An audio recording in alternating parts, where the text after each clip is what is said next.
Assalamualaikum warahmatullahi wabarakatuh. Kami dari kelompok 2 akan menjelaskan tentang materi kelompok kami, yaitu tentang sistem reproduksi perempuan. Di materi ini ada 3 poin pembelajaran. Yang pertama, struktur fungsi organ reproduksi perempuan. Yang kedua, alat reproduksi perempuan bagian luar. Yang ketiga, alat reproduksi perempuan bagian dalam. Peran dari sistem reproduksi wanita. Sistem reproduksi wanita mempunyai banyak peran. Ini menghasilkan telur di ovarium yang diangkut melalui saluran telur atau yang disebut dengan tuba fallopi. Sperma pria dapat membuahi sel telur untuk menghasilkan embrio yang dapat ditanamkan di dinding rahim dan akhirnya berkembang menjadi bayi. Sistem reproduksi wanita mengatur proses ini berbagai hormon yang berbeda yang diproduksi di ovarium dan di kelenjar pituitari. Ovarium. Sistem reproduksi wanita memiliki 2 ovarium. Mereka mengandung telur yang belum berkembang atau ovum yang sudah ada sejak lahir.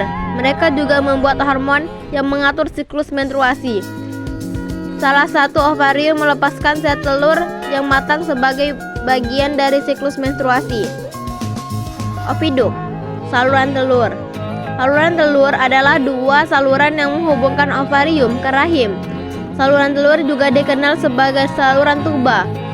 Mereka dilapisi dengan sel-sel seperti rambut yang disilia untuk membantu memindahkan sel telur dari ovarium ke rahim. Infundibulum. Infundibulum adalah salah satu bagian dari tuba fallopi, yaitu saluran yang bertugas mengangkat sel-sel telur yang telah matang dari rahim. Fimbriae. Struktur jumlah seperti jari jemari yang berfungsi menangkap sel telur. Endometrium. Sebelum menstruasi, endometrium akan menebal dan akan berfungsi sebagai tempat menempelnya sel telur yang sudah dibuahi. Apabila tidak dalam kondisi hamil, endometrium tersebut akan luruh dan keluar dari tubuh sebagai darah menstruasi. Rahim merupakan organ berongga yang berbentuk menyerupai buah pir. Bagian ini akan menjadi tempat bagi janin untuk tumbuh dan berkembang sebelum dilahirkan. Serviks.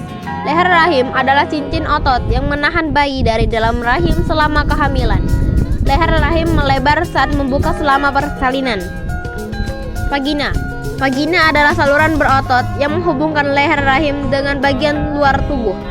Disinilah penis masuk saat berhubungan seksual dan tempat bayi keluar dari tubuh saat melahirkan. Vagina juga merupakan tempat darah menstruasi keluar dari tubuh. Poin kedua, alat reproduksi bagian luar. Alat reproduksi perempuan yang terletak di luar yaitu vulva dan labium. Vulva yaitu suatu celah paling luar dari alat reproduksi wanita yang dibatasi oleh sepasang bibir kanan dan kiri. Kedua bibir ini disebut dengan labium. Ke dalam vulva bermuara dia saluran, yaitu saluran urin dan saluran reproduksi atau yang disebut dengan vagina. Vulva dan labium.